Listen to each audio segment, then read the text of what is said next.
Next on KQED Newsroom, a landmark ruling shakes up California's education system. A judge rejects tenure for teachers. Lawmakers hammer out the details for next year's state budget with more money planned for high-speed rail. Plus, actor and San Francisco native BD Wong and his role in The Orphan of Treu. How many more have you betrayed? The actor uses the emotions of his life and the feelings of his life to create the characters that he creates. I do not know this minister. I do not know this orphan of Treu.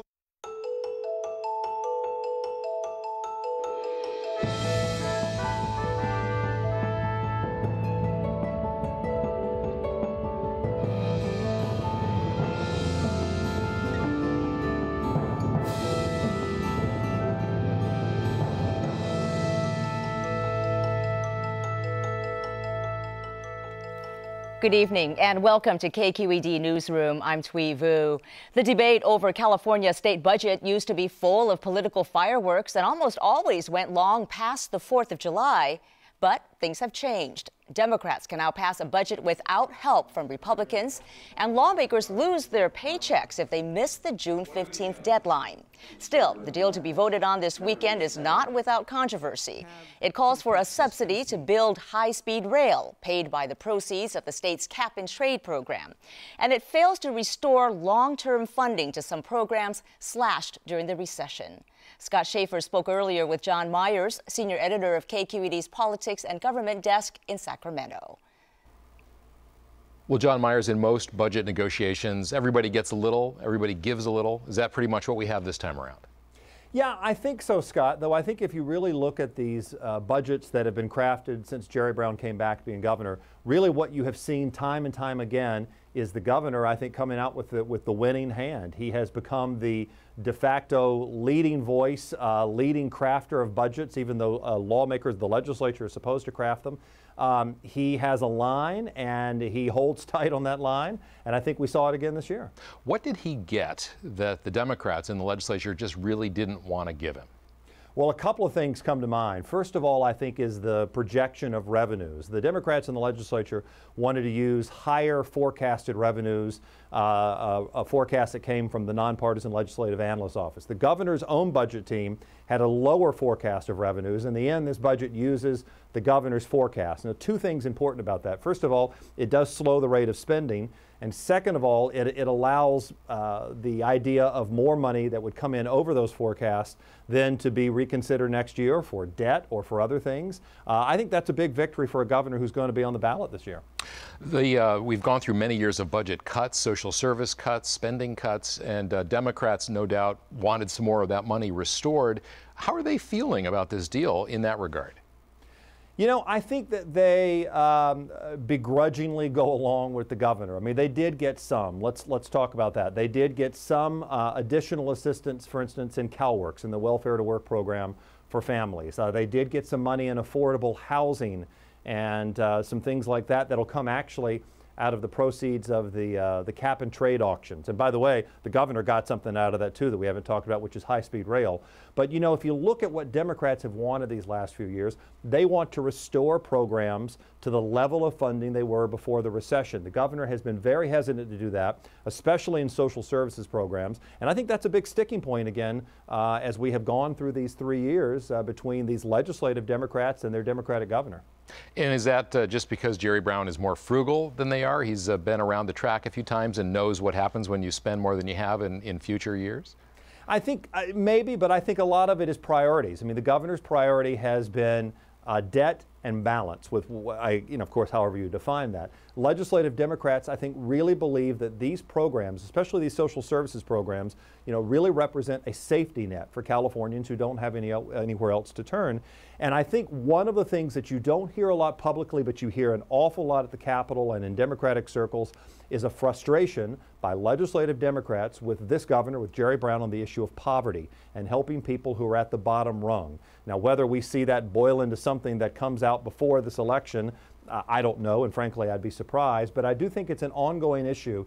Can the governor do more to address poverty, to help those who need the most, and can these budgets reflect it? And so far, Democrats don't think that there is enough in it for those folks. This, of course, is the final budget in his third term as governor. John, is there anything in here that you think foretells what he might want to do or not do if he gets reelected?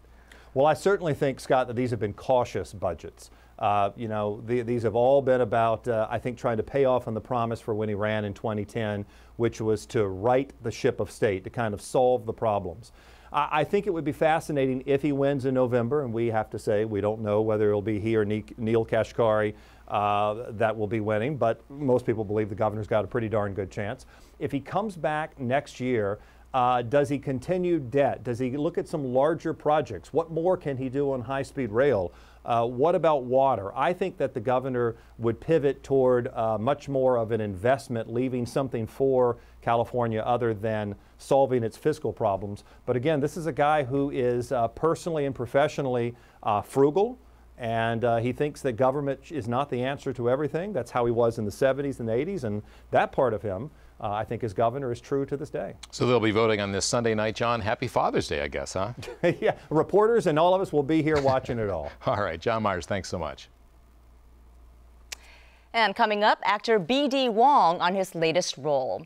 Now to a court decision that threatens to shatter a long-held practice in many school districts. This week, a Los Angeles County Superior Court judge ruled that California's teacher tenure laws hurt students by making it too hard to dismiss ineffective teachers. The judge said the harmful impact is even greater in minority and underserved communities. The lawsuit, Vergara versus California, was filed by a group called Students Matter, funded by Silicon Valley businessman David Welch. It could have implications throughout the country. Teachers' unions plan to appeal the ruling, contending it misplaces blame on teachers and will harm students more in the long run.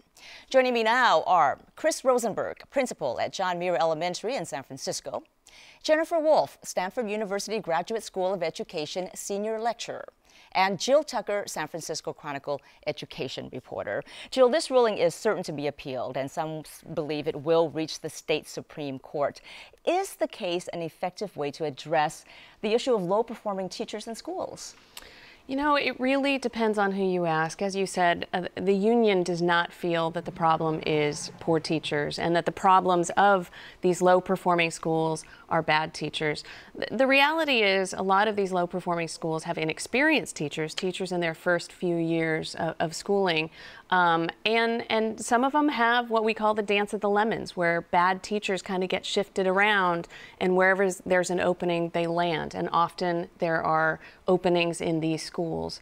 But, you know, there's a lot of questions about whether just getting rid of tenure or extending it from 2 years to 3 years is going to make that much of a difference.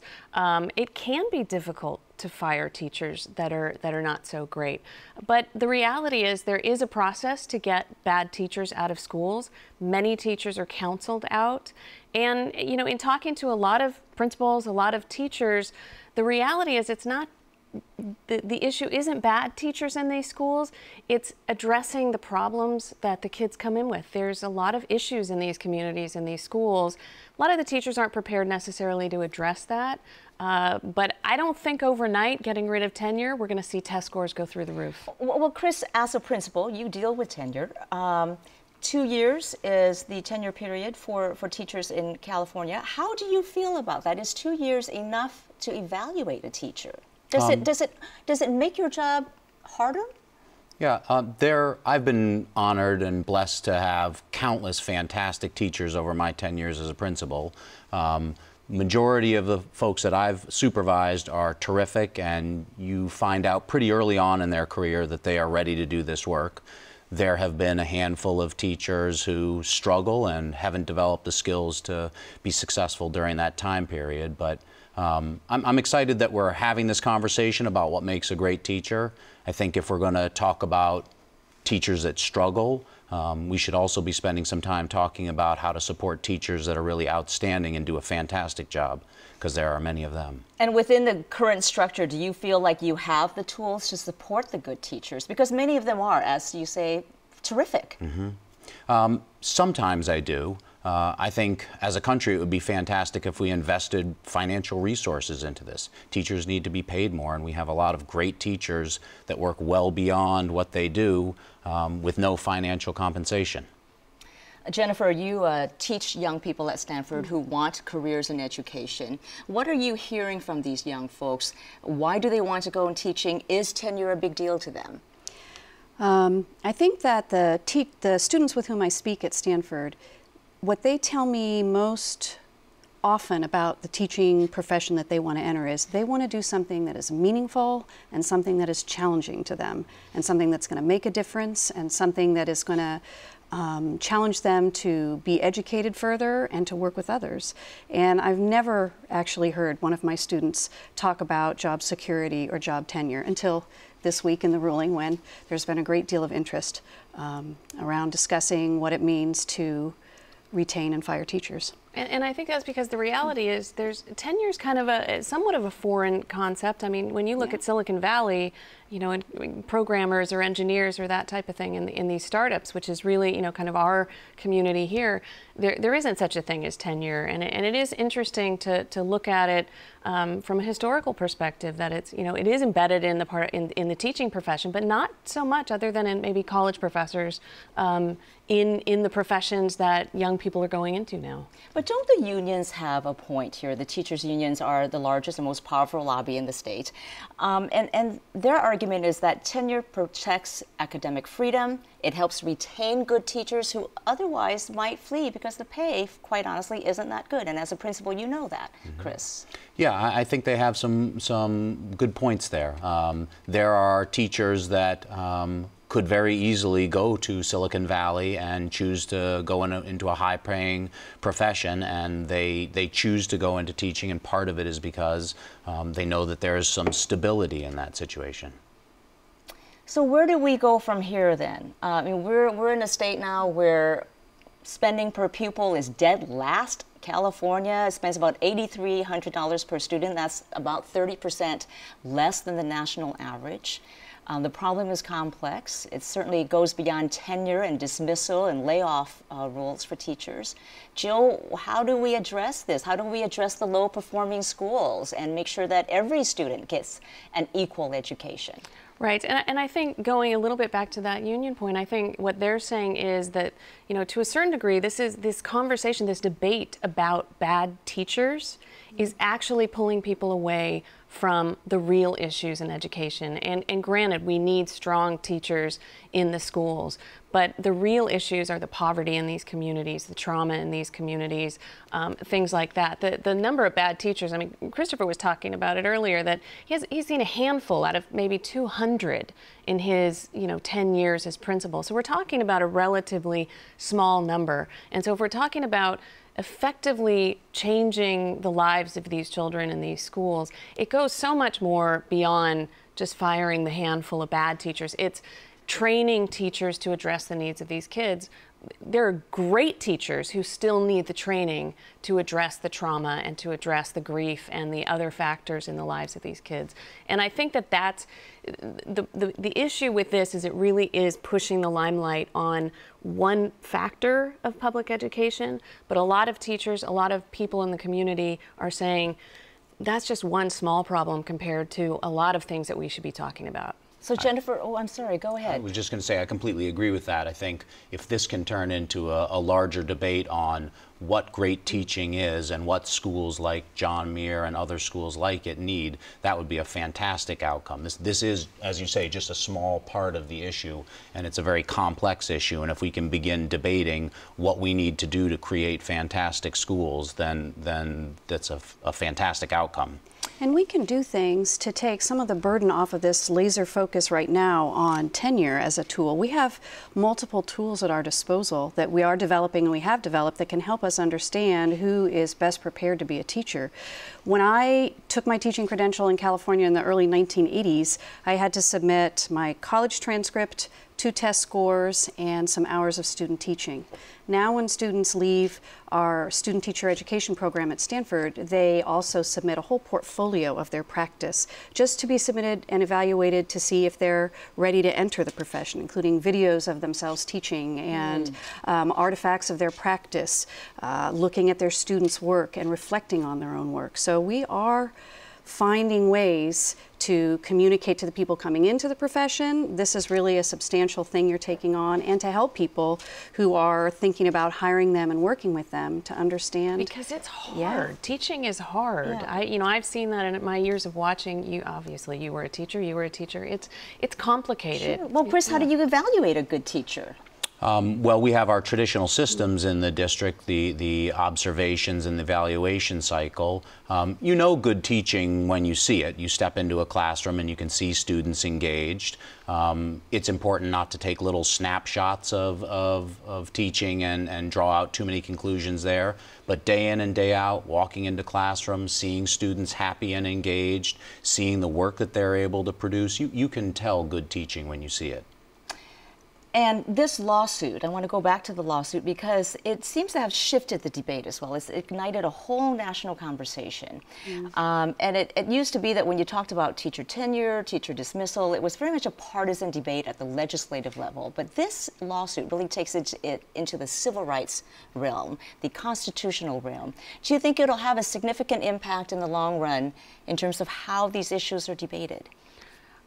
I do. I actually think this is a really landmark case because we've had lawsuits in the past about whether all kids have textbooks or whether all kids have qualified teachers with credentials, for example.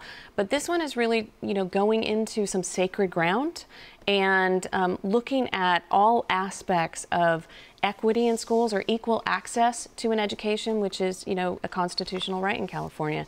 And I think it's going to shift it even more to education as a civil right. And pushing this idea that you're not just, public education doesn't just mean you get to be in school. It means you get to be in school receiving a powerful, effective education. All right, and we will have to leave it there. Thank you all for being with us today. Jill Tucker, Chris Rosenberg, and Jennifer Wolf. Thank you.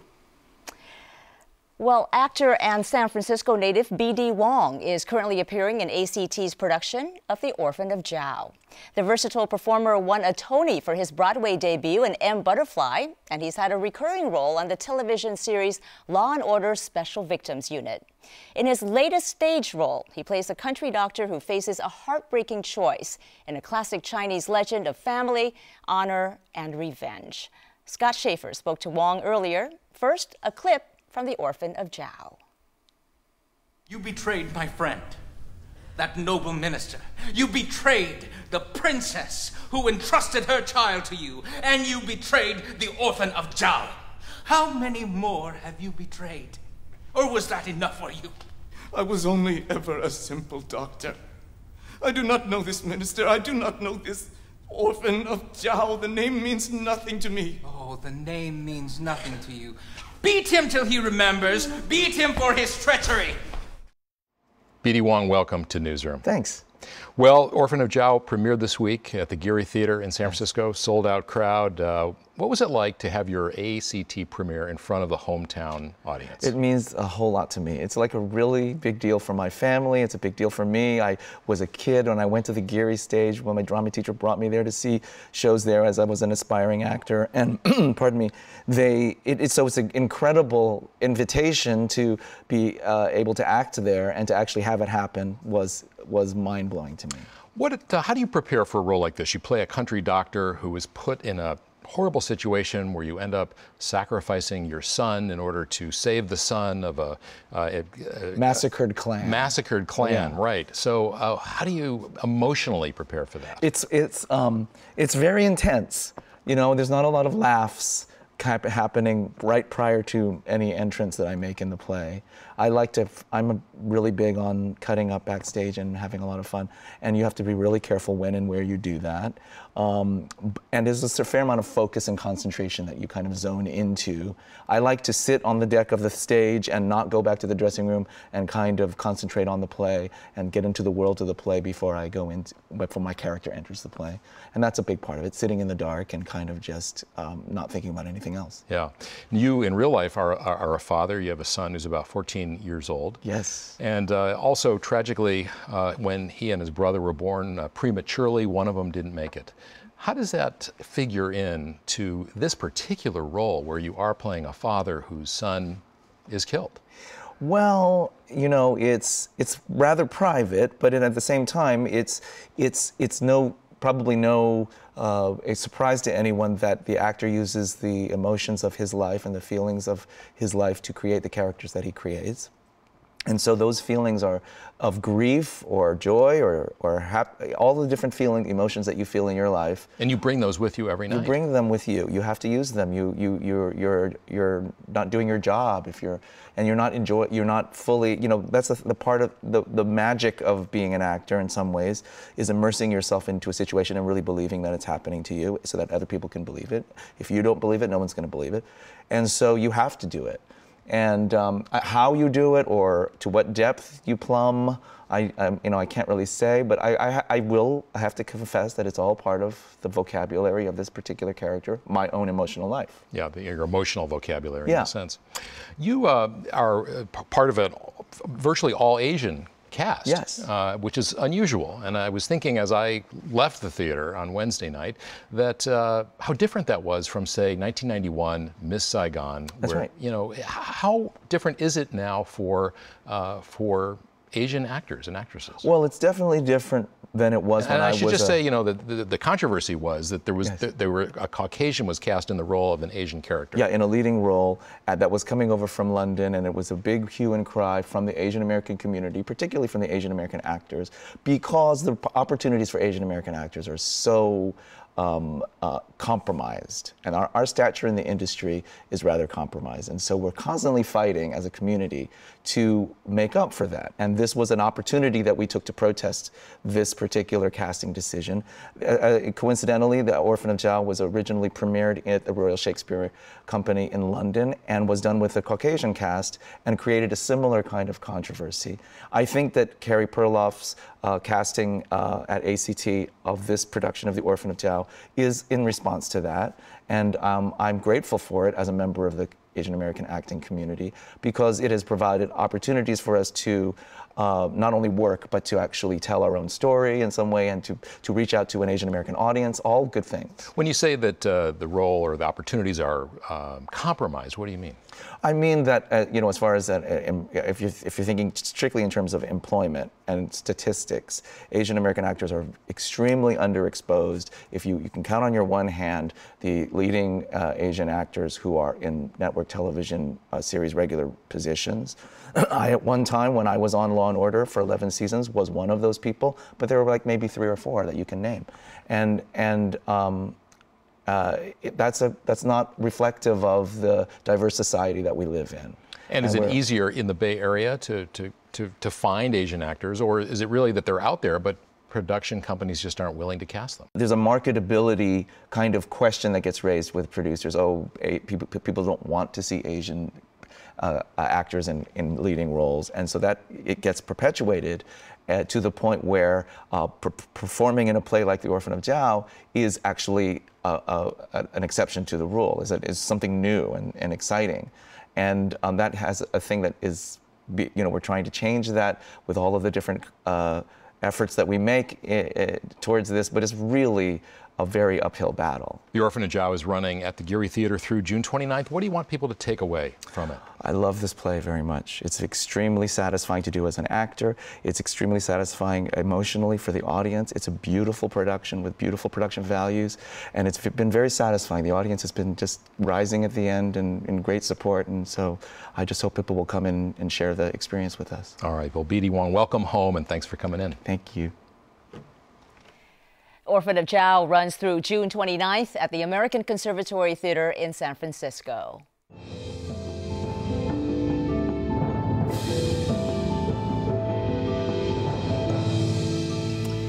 And joining me now for a look at what's coming up on KQED News is Scott Schaefer. Hi, Scott. Hi, Twee. Well, last week we did an analysis on the accreditation situation with City College of San Francisco. 2 developments this week. What are they? Well, there was a lot of pressure on this accreditation commission to relent and give City College more time. Nancy Pelosi and others really going to bat for the school. And finally this week they did say, we'll give you a couple more years to meet the criteria. And then also so that's really was a huge relief. And then also on Friday, there was an appeal panel that the school had appealed to, saying that this whole thing never should have happened in the first place. They didn't win that round. This appeal panel said, no, this commission was right in saying you had a lot of problems there that you've got to fix. And so this now will go on for the next several months ahead as they continue to address these problems. But it sounds like they're also getting a little bit of a reprieve in that the decision that came down on Friday said that the commission could come back and reevaluate their decision if City College of San Francisco shows some improvement. Yes, and there's also a trial scheduled for October 27th. Dennis Herrera, the city attorney, has filed a lawsuit against this commission. So it's still possible that this whole threat will go away, depending on the outcome of that trial. Okay, well, let's turn our attention to something else this week as well. E-cigarettes, they're gaining in popularity. 2 more Bay Area counties adopted regulations in this regard. Which counties and what would the new rules do? Well, Santa Clara County adopted regulations. Sonoma had a first reading and passed unanimously, so they're going to have a second vote on June 24th. Basically, it applies all the regulations of tobacco and cigarettes to these e-cigarettes. The vapors, it's nicotine that gets vaporized, and so it's basically an acknowledgement that these things are similar in that they have health issues, toxicity perhaps with the nicotine, as well as perhaps being a gateway to cigarette smoking for teenagers and others. And so counties are really clamping down. But the flip side of that, though, is that some smokers say that vaping actually has helped them quit smoking. Vaping, look at you. Yeah, they do say that. But, researchers, scientists say there's really no good data on that. So I guess the book is still open. Okay, moving on to sports. Some mixed news for the Bay Area on the sports front. We've been eliminated for America's Cup, but we're making the short list of U.S. cities for the 2024 Olympics. How about that? The Summer Games, yeah, the Bay Area would love to host those. They've tried before. They were on the short list. They made the cut with L.A., Boston, Washington, D.C., and so now the U.S. Olympic Committee will take a look at those bids, see if they want to put a U.S. city forward. They might not.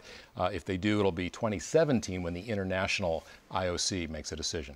In the meantime, we still get the Super Bowl in 2016 at the new Levi Stadium in Santa Clara. Absolutely. And that'll help with the Olympic bid, too, I think. Yeah, absolutely. All right. Thanks, Scott. And for all of KQED's news coverage, please go to kqednews.org. I'm Scott Schaefer. Thanks for joining us. And I'm Twee Vu. Have a good night.